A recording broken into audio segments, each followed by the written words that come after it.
Hello friends, Ashoka इसमें आपका स्वागत है। फ्रेंड्स, डेली टारगेट में आज डे 1 है और डे 1 में मैं कुछ टॉपिक्स आपको दूंगा जिनको आपको पढ़ना है, ठीक है। तो मैं आपको कुछ चीज़ें आपको बता देता हूं कि जैसे हमारा ये डेली टारगेट, मैंने ये चीज़ बाद में जोड़ी क्योंकि मेरे पास कई सारी ईमेल्स आई थी कि सर आप जैसे 100 डेज का प्रोग्राम प्रीलिम्स के लिए चलाए थे उसी तरह से इसको भी स्टार्ट करिए, ठीक है। तो मैंने शुरू किया कि यही जिस तरह से 2026 का पेपर आया है इसको देखते हुए हमें लगता है कि हमको खुद से अभी से तैयारी करनी होगी, तब जाकर के हम 2027 के टारगेट को पूरा कर पाएंगे, ठीक है। तो इसीलिए मैंने इसको फिर से जोड़ दिया क्योंकि ईमेल्स इतनी आई थी, ठीक है। लेकिन हमारी सीरीज जैसे हमारी जो पहले हम क्या क्या शुरू करेंगे, जैसे एनसीईआरटी सीरीज हम पहले भी पढ़ा चुके हैं, आपको 6, 7, 8 के एनसीईआरटी ज्योग्राफी पढ़ा चुके हैं, ठीक है। हिस्ट्री की भी मैंने पढ़ाने का संकल्प लिया था, लेकिन आप लोगों की तरफ से जब सपोर्ट नहीं मिलता दोस्तों, तो फिर वहां से मैं हतोत्साहित हो जाता हूँ, ठीक है। खैर अलग चीजें हैं, आप लोग सपोर्ट करोगे तो ये सीरीज चलेंगी। हालांकि मैंने मेंटरशिप प्रोग्राम भी छोड़ दिया है, अब पूरी तरह से आपके तरफ ही आपको ही ध्यान में रख करके ही बनाना है मुझे, ठीक है। वीडियोस वगैरह मैं बनाऊंगा, ठीक। तो इस तरह से हमारी जो पहले हैं एनसीईआरटी सीरीज, उत्तर लेखन मैंने पिछले साल भी कराया था, गवर्नेंस और डिजास्टर मैनेजमेंट का उत्तर लेखन कराया, आप जाकर के देख सकते हो। इसी तरह से उत्तर लेखन और भी लेकर के आएंगे हम, ठीक है। और बाकी प्रीलिम्स डिटेल एनालिसिस ये भी हम लेकर के आएंगे, इसको थोड़ा सा लेट स्टार्ट करेंगे, अगस्त और अक्टूबर के आसपास, अगस्त सितंबर अक्टूबर के आसपास स्टार्ट करेंगे क्योंकि ये प्रीलिम्स के लिए, ठीक है। डिटेल एनालिसिस आप देख सकते हो, 2011 और 12 का पेपर हमने यहाँ पर डिस्कस किया, आप जाकर के उसको देख सकते हो, ठीक है। 2011 और 2012 का पेपर, ठीक। इसके साथ साथ मेंस पीवाईक्यू एक नज़र, इसको हम लोग मैंने 3 पार्ट इस पर ला करके दिए हैं, ठीक है। इसी तरह से मैंने प्रीलिम्स का भी एक नज़र चलाया था, उसको भी 2023 तक मैंने कराया था, लेकिन आप लोगों की तरफ से जब सपोर्ट नहीं मिला तो मैंने उसको स्टॉप कर दिया था। लेकिन आप लोग सपोर्ट करोगे, कमेंट करोगे, बताओगे तो मैं इस चीज़ को और भी आगे लेकर के आऊँगा, ठीक। इसके साथ साथ हिंदी साहित्य वैकल्पिक विषय, इसको भी हम नहीं छोड़ेंगे, ठीक है। मैं श्री विकास देवकीर्ति सर का शिष्य रहा हूँ, तो विकास सर से मैंने हिंदी साहित्य पढ़ा है, तो मैं आपको भी उसी तरह से पढ़ाऊंगा। उनकी 157 क्लासें हैं, उनकी 157 क्लासों को मैं कम से कम, जिन्होंने जो बच्चे विकास सर से पढ़े हुए हैं या विकास सर का हिंदी साहित्य करना चाहते हैं, तो वो 157 क्लास को मैं लगभग 50 से 60 क्लास में इसको समराइज करके आपको दूंगा, जिससे क्या हो कि आप आराम से विकास सर की क्लासेस को कर सकते हो, ठीक है।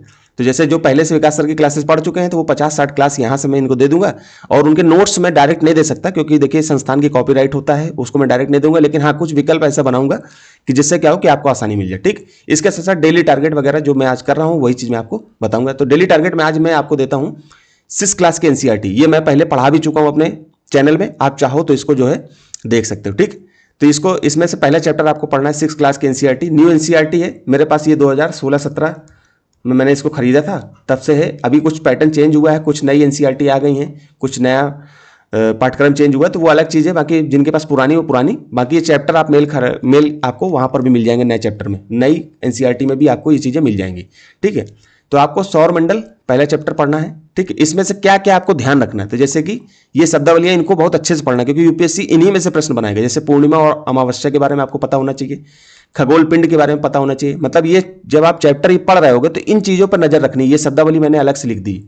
नक्षत्र मंडल क्या होता है इसके बारे में आपको पता होना चाहिए, अर्सा मेजर और बिग बियर के बारे में पता होना चाहिए, स्मॉल बियर और सप्तऋषि के बारे में पता होना चाहिए, ध्रुव तारा के विषय में पता होना चाहिए, फिर ग्रह, उपग्रह और पूरा सौरमंडल ये क्या होता है इनके बारे में भी आपको जानकारी होनी चाहिए, और क्षुद्र ग्रह और उल्कापिंड इनके बारे में भी आपको अच्छे से जानकारी होनी चाहिए। इसका मतलब ये चैप्टर का मर्म है, जो ये शब्दावली यहाँ पर मैंने लिख दी है, इसीलिए मैंने यहाँ पर लिख दिया है कि आपको ये चीज़ें समझ में आ जाए, ठीक। तो इसका मतलब ये जब आप ये चैप्टर पढ़ो तो ये चीज़ें आपको पता होनी चाहिए, ठीक है। ये मैं जीरो से लेकर के चल रहा हूँ, कोई बच्चा ये अगर नया अभी आया है उसके लिए ये फायदेमंद होगा, और जो पहले से पढ़ चुके हैं तो उनको चीज़ें पता है तो वो ना भी पढ़ें तो कोई दिक्कत नहीं है, ठीक है। जो नए अभ्यर्थी उनके लिए मैं जीरो से बता रहा हूँ। हालांकि मैंने 6 क्लास की और 7th क्लास की, 6, 7 और 8 के कुछ चैप्टर मैंने पहले से एनसीईआरटी इसमें डाल रखी थी, अलग से मैं इस पे और भी वीडियोस आप लोग कमेंट करोगे तो मैं डालता रहूँगा, ठीक है। बाकी मेरी पहले जो ये चल रही है एनसीईआरटी सीरीज, तो इसी में मैं एनसीईआरटी बताऊंगा, इसी पे मैं वीडियो भी बना दूंगा, तो जो बच्चे नए हैं वो चाहो तो वीडियो भी यूट्यूब में देख सकते हैं, ठीक। तो इस तरह से हमारी सीरीज चलेगी। फिर आप जो है दूसरा चैप्टर है ग्लोब, जिसमें ग्लोब आप देखोगे तो उसमें आपको अक्षांश भी दिखाई देगा, देशांतर भी दिखाई देगा। तो अक्षांश में अब जब ये चैप्टर पढ़ोगे तो आपको जो है इन पे ध्यान रखना है, जैसे अक्ष क्या होता है आपको पता होना चाहिए, भूमध्य रेखा क्या होती है जिसको हम विषुवत वृत्त भी बोल देते हैं, ठीक है। अक्षांश रेखाएं क्या होती हैं, देशांतर रेखाएं क्या होती हैं, यामोत्तर रेखा क्या होती है, प्रमुख यामोत्तर रेखा क्या होती है, ये देखो यहाँ पर लिखा भी हुआ है। फिर ताप कटिबंध भी आपको पता होना चाहिए, जिसमें से उष्णकटिबंधीय ताप, ताप कटिबंध, शीतोष्ण कटिबंध, शीत कटिबंध, ये तीनों चीजें आपको पता होना चाहिए, ठीक है। इनको आप ग्लोब बना करके काट सकते हो, जैसे कि 0 अंश हो गया, फिर 23.5 अंश, उत्तर और दक्षिण, इसी तरह से आप जो है ऊपर 66.5 अंश, इस तरह से आप इसको डिवाइड करके भी पढ़ सकते हो। ठीक, ये बहुत बेसिक चीज़ें हैं, यहाँ पर मैं बस आपको चर्चा करके बता रहा हूँ, बाकी आप मैंने ये सब चीज़ें पढ़ा रखी हैं, बता रखी हैं। ठीक, इसके साथ साथ देशांतर और समय आपको पता होना चाहिए, देशांतर से कैसे समय निर्धारित होता है ये चीज़ें आपको पता होनी चाहिए। प्रमुख यामोत्तर आपको पता है 0 डिग्री, देशांतर रेखा जो होती है, जो ग्रीनविच लाइन भी बोलते हैं उसको, ग्रीनविच टाइम रेखा भी बोलते थे। ठीक है, फिर भारत का मानक यामोत्तर, जैसे भारतीय मानक समय जिसको 82.5 अंश बोल देते पूर्व। ठीक है, 5.5 घंटे हमारा आगे चलता है, प्लस में चलता है। ठीक, पूर्व पश्चिम आपको पता होना चाहिए कि जैसे मान लो ये ग्लोब है तो ये प्रधान यामोत्तर रेखा है जिसे GMT बोल देते हैं।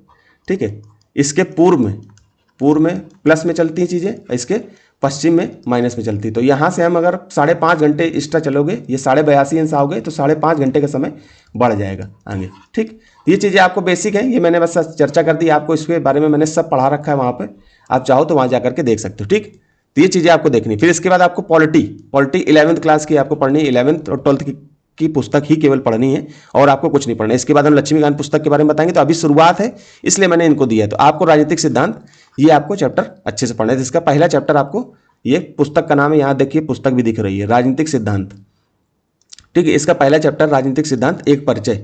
ठीक है, यहाँ पर शब्दावली दी है, जैसे कि राष्ट्र क्या होता है, समानता क्या होती है, ठीक है, लोकतंत्र क्या होता है, इस तरह से शब्दावली दी है जिनको आपको जानना चाहिए। तो जो बच्चे शुरुआत कर रहे हैं वो यहीं से पढ़ना स्टार्ट करते हैं। ठीक है, इससे पहले की जो पुस्तक है बहुत ज़्यादा आपको बेसिक पढ़ना, तो 9th क्लास से पढ़ सकते हो, 9th 10th, नहीं तो आपको ये 11th क्लास और 12th, क्योंकि पॉलिटी लगभग सभी का तैयार रहता है बहुत अच्छे से, पहले से भी कुछ बच्चे इंटरेस्टेड होता है, देखते रहते हैं, तो उनको उस हिसाब से मैंने 11th 12th बताया। जिनका और बेसिक वीक है तो वो 9th 10th से भी उठा सकते हैं। ठीक है, और वीक है, बिल्कुल ही नहीं कुछ आता है, तो 6 से भी उठा सकते हो। ठीक, तो जैसा आपको लगे आप कमेंट में मुझे बता देना, तो मैं उसी तरह से आगे भी ध्यान दूंगा कि किस तरह के बच्चे मेरे पास जुड़े हुए हैं, तो मैं उनको और बेसिक से चीज़ें बताऊंगा। मैंने अभी बिल्कुल 0 से ही चीज़ें बताने की कोशिश की है। मैंने अपने तरफ से ध्यान रखा कि नहीं, कुछ बच्चों की पॉलिटी या पॉलिटिक्स में जो है रुचि रहती है, बेसिक चीज़ें उनको पता होंगी, तो इस तरह से मैंने बताया। हालांकि 0 से ही चीज़ें आप चाहो तो अपने हिसाब से तैयार कर सकते हो। ठीक है, फिर इसके साथ करंट अफेयर में मैंने देखिए विजन IAS, जहाँ से जो अच्छी चीज़ें हैं दोस्तों वो मैं आपको बता रहा हूँ। ठीक है, जैसे विजन IAS की करंट अफेयर है,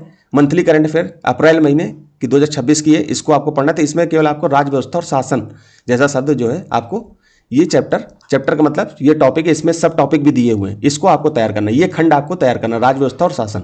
ठीक है, अब देखिए यहाँ पर मैं इसके और भी चीज़ें खंड इसके डाल सकता था, लेकिन कॉपीराइट की इशू की वजह से मैं नहीं डाल सकता दोस्तों। ठीक है, लेकिन यहाँ पर हमको जो बेहतरीन चीज़ें हैं वही मैं आपको दूंगा, वही बताऊंगा, केवल उन्हीं को पढ़ना है।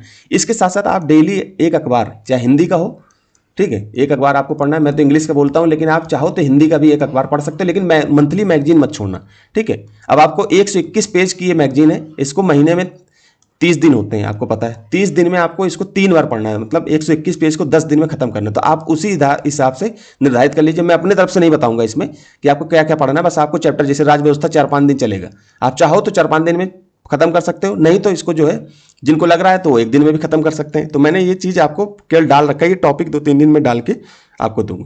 ठीक है, तो 121 पेज की मैगजीन आपको खत्म करनी है, इसका ध्यान रखना है। ठीक है, तो मैं अपनी तरफ से नहीं बताऊंगा कि आप इतना ही करिए, ज़बरदस्ती करूंगा तो आप जो है थोड़ा सा जो है आपको, क्योंकि मैंने देखा है कुछ बच्चे मेंटरशिप में भी मैं देखता रहा हूँ कि मैं कोई चीज़ ज़बरदस्ती अगर आपके ऊपर डालने की कोशिश करूंगा तो आपको हो सकता है कि दिक्कत महसूस हो। लेकिन जो बच्चे पढ़ना चाहते हैं तो वो मुझे कमेंट करें, तो मैं उसी हिसाब से अपनी तरफ से अपनी राय दे सकूंगा। ठीक है, हालांकि मैं ये बोलूँगा कि आपको राज्य व्यवस्था और शासन ये खंड आपको तैयार करना है। ठीक है, इसके सब टॉपिक भी आपको अच्छे से तैयार कर लें। इसके बाद हम IR पे आ जाएंगे, तो इसको 2-3 दिन में, 5 दिन मैंने बोला, लेकिन 5 दिन ना करके इसको 2-3 दिन से ज़्यादा नहीं समय देंगे। ठीक है, तो फिर आप लोग कमेंट करके मुझे बताना दोस्तों। इसी तरह से ये चीज़ें चलती रहेंगी, बिल्कुल भी हतोत्साहित होने की जरूरत नहीं है। 2027 आपका टारगेट है, 2027 मेरे हिसाब से अगर आप चलोगे तो आराम से आपको क्वालिफाई होगा, बस आपको सही दिशा में पढ़ना है। तो मेरा जो अनुभव रहा है मैं आपको समझ साझा कर रहा हूँ, इसको आप देखोगे तो आपको बहुत ज़्यादा इसका रिजल्ट दिखाई देगा। ठीक है दोस्तों, तो फिर यही तरह रखते हैं दोस्तों, धन्यवाद।